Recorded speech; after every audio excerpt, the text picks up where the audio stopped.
I think it's very important to understand what is actually happening right now. First of all, you need to stay very calm. Take a deep breath. Everything's going to be okay. So let's talk about what a bail-in and a bailout is.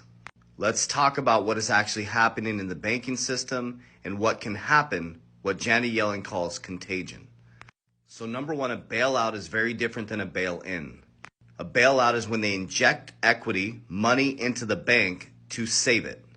This happened with the housing collapse, and they saved these big financial institutions. A bail-in is when all the debt is converted to equity, and in the sale of the bank after the FDIC takes over, if there's money left in the equity sale, people over $250,000 will get some money back. So very different. Well, Janet Yellen said, no, the feds are not stepping in. Everybody on Twitter is saying that they said they were going to step in. They are not stepping in. So what this tells me is it's all game. They're going to let the banks go through this and try to control the contagion. This is her words, contagion. What happens is some banks that are doing well get hit by what's called contagion. So in one bank, like Silicon Valley Bank, that had billions of deposits, big companies in there, and some small companies that ran a lot of money, is when one bank collapses, it causes contagion, the emotional response in human beings. We are a debt-based society, and the banks need your liquidity to keep the debt going. Shit, our government can't even operate without the debt ceiling being raised.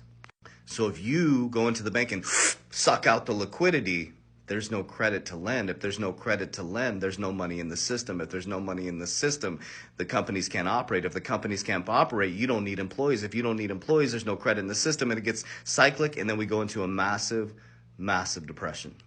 Or is this all the switch to the new monetary system? I've been covering this stuff for 2 years, and I'm calm as a cucumber because this is nothing new under the sun. Jesus was flipping over the money changers 3 days before he was crucified. This is the greatest time in human history for us, normal, everyday people, to take advantage of the biggest shift in generational wealth. You're not going to stop the shift in the monetary system. And if you're a baby boomer, you need to start paying attention. Your whole financial system is getting flipped upside down. And as everybody's looked this way, I have looked this way for 2 years and completely changed my game plan. So yes, I'll be covering this stuff all week because it's extremely important. This is going to go down in history. Warriors, let's get your shit together. Love you guys.